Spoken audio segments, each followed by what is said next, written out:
দেশের নেতা তাকেই বলে যে দেশকে ভালোবাসে, দুর্নীতিকে না বলে।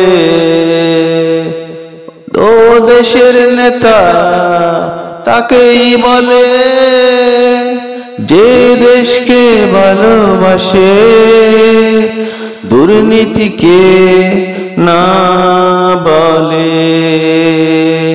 দুর্নীতির বিরুদ্ধে জিরো টলারেন্স নীতি অবলম্বন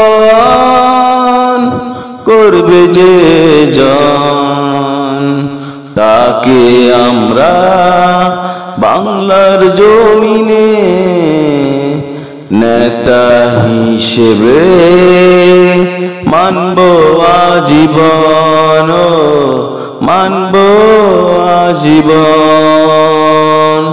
দেশের নেতা তাকেই বলে যে দেশকে ভালোবাসে, দুর্নীতিকে না বলে।